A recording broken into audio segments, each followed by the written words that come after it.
I wonder what you make of this most recent vote to give an additional $1.9 billion of funding to the Capitol Police.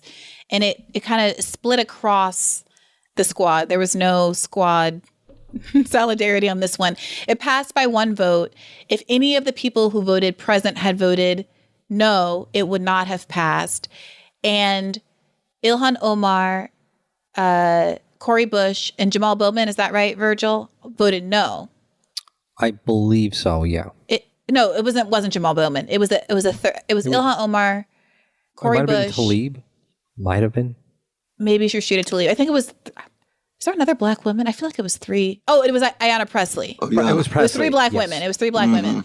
They all voted no, and everyone else voted present. All the other progressives that we would care about voted present. And you know what do you make of that in contrast with the narrative around defunding the police and doing dramatic criminal justice reform that each of these figures has engaged with over the course of their careers? Yeah, I mean, I would just tell them there's an inconsistency there. We tell them we have disagreements based on principle. We might agree on some other things, but they have to be made accountable. And we ask them what their counter arguments are. I want to hear what the counter arguments are. What goes into you moving in this direction as opposed to a more progressive direction, given the suffering that's taken place across the board with these police who are out of control. I mean, so that's the kind of both dialogue and political pressure that needs to follow there from, it seems to me. And, well, I hope you have access to them and can get in there and ask them a couple questions, Professor West, because it would be wonderful. I have very little access with the politics. I can get in contact with Brother Bernie before I can get in contact with almost anybody. I believe that. Brother Bernie and I don't agree on many things, but we agree on most things.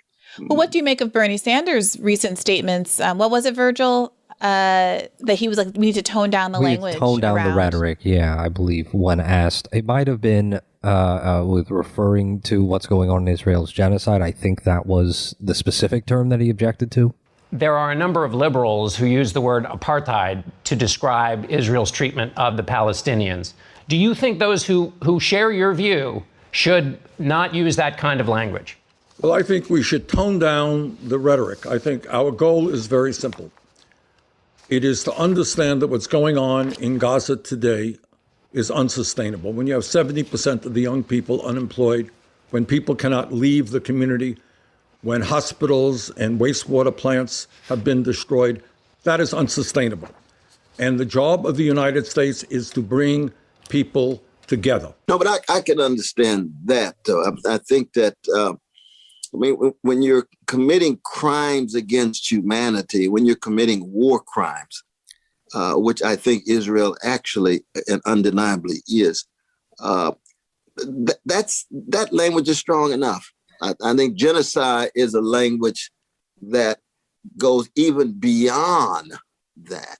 And you can have a debate about it, but it sends off various kind of signs and signals that take the focus away from the crimes against humanity to people you would think we can agree on. And so I think that probably that's what he had in mind. I don't know exactly what the context is, though. It does actually feel like we've moved on from actually discussing crimes against humanity to effectively rhetoric policing.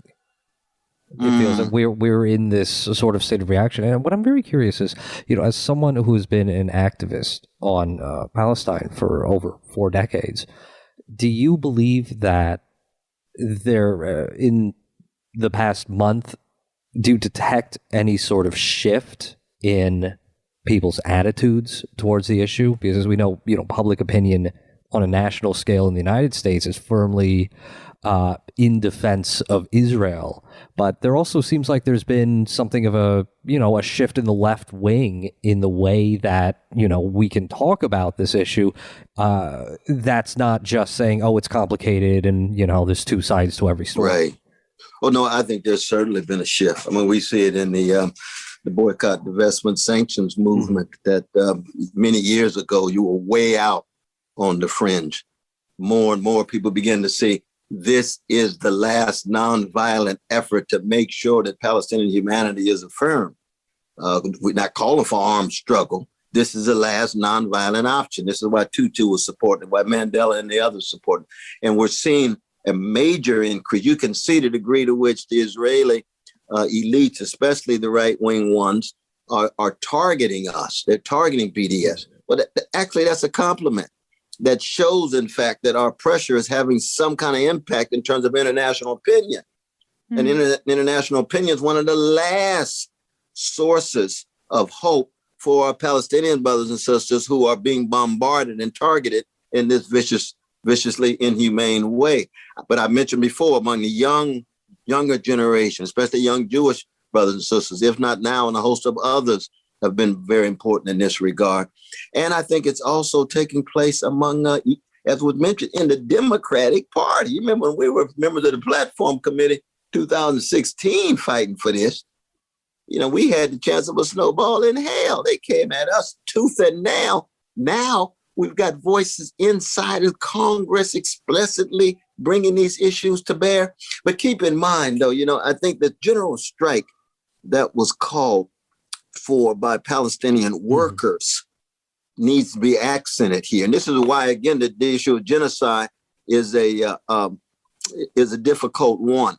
It's the same way Black folk in America. You see, that our labor was so deeply needed to constitute the economic foundations of the nation. They were not going to engage in genocide against us in the way they did against indigenous peoples.